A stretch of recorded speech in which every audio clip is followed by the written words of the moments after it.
Hey, I'm Mr. Bahork, and today we are solving two-step inequalities and compound inequalities. So remember, when you're solving inequalities, it's the same rules as solving equations. It's just if you multiply or divide both sides by a negative number, reverse the direction of the inequality symbol.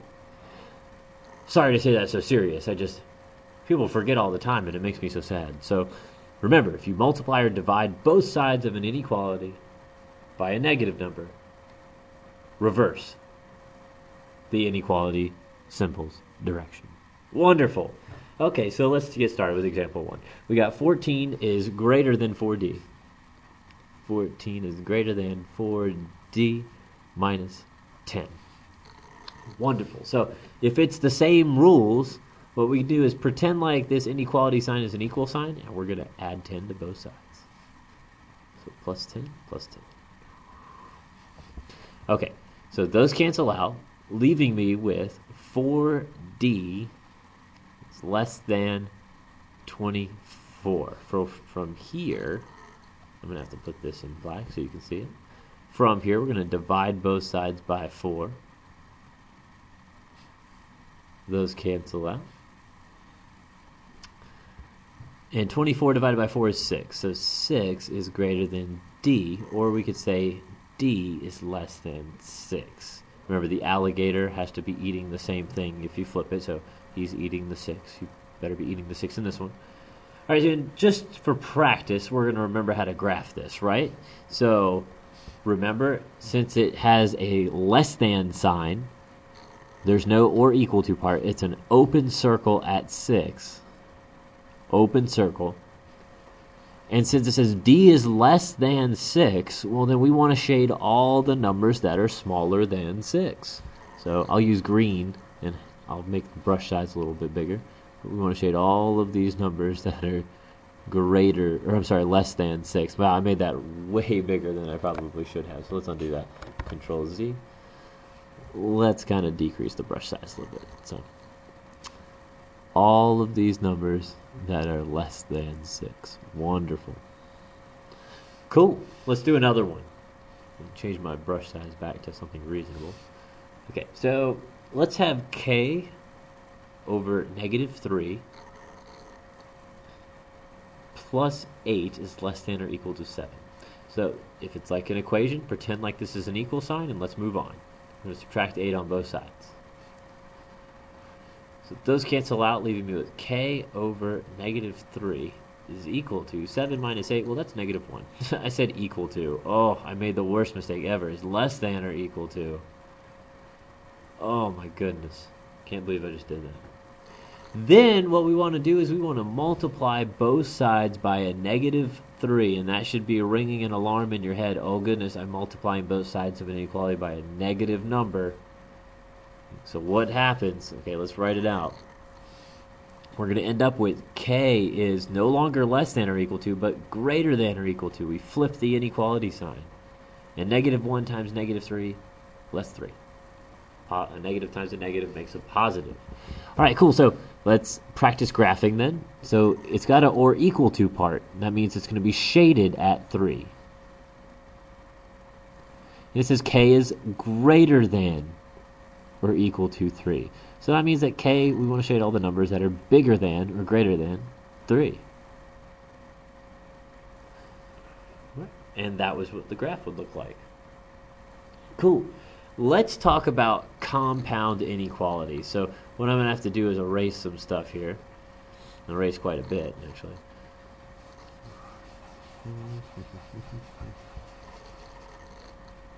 All right, let's talk about compound inequalities. Compound inequalities are just two inequalities that are separated by an and or an or statement. An and or an or. So let's look at both of those. Let's start off with the and statement. And I'll put this in pink. And. Okay, so we can write x is greater than 4 and x is less than or equal to 6. All right, that's cool and all. But let's bring a graph into this. So,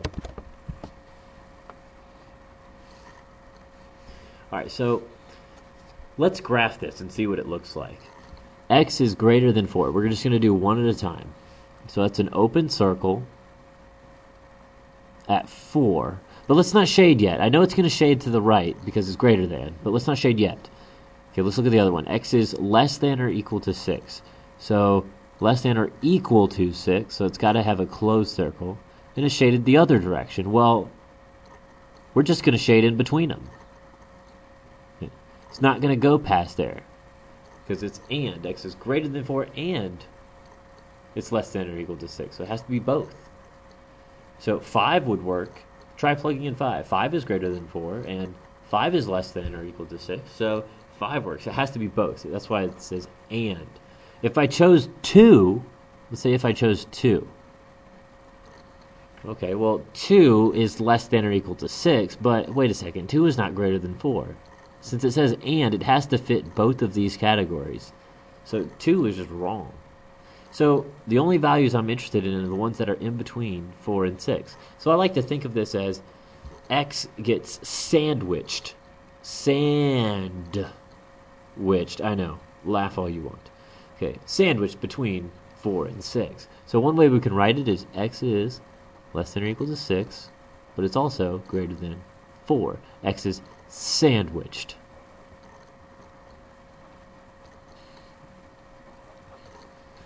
Between 4 and 6. And let me go ahead and just point the obvious out to you. Just really, really say it a lot of times. And sandwiched. Oh my goodness, I know.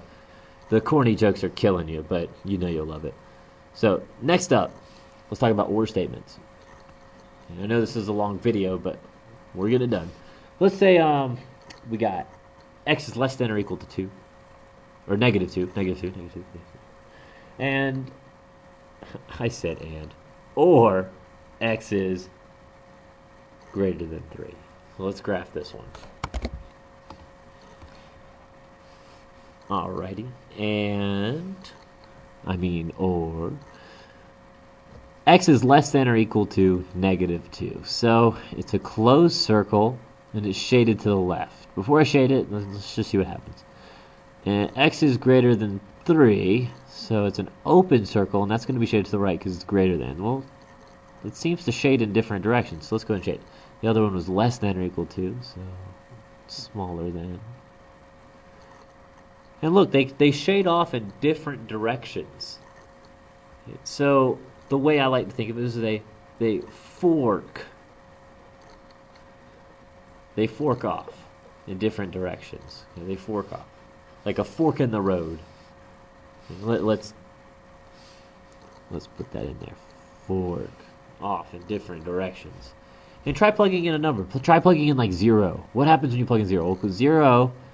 Hey, wait a minute. 0 is not less than or equal to negative 2. And 0 is not greater than 3. So that's why it doesn't even belong to either one of these shadings. If I put in 4... Let's see if that's the solution. Okay. 4 is not less than or equal to 2. Or 4 is greater than 3. The key here is that it's or. So if I plugged in 4, that is a solution because it at least works with one of them. With an and statement, the number you plug in has to work with both of them. You have to be able to plug it into both and it works. With or, it can work in either one. It doesn't matter. As long as it works in one of them, it's good. So that's the basics of compound inequality. We're not going to do any crazy solving compound inequalities in my class. Yeah, you'll do that in Algebra 1 for sure. But that gives you a basic idea of what they're all about. It's basically inequalities and you put them on the same number line. Alright, I'm Mr. Bahork and this was two-step inequalities and compound inequalities.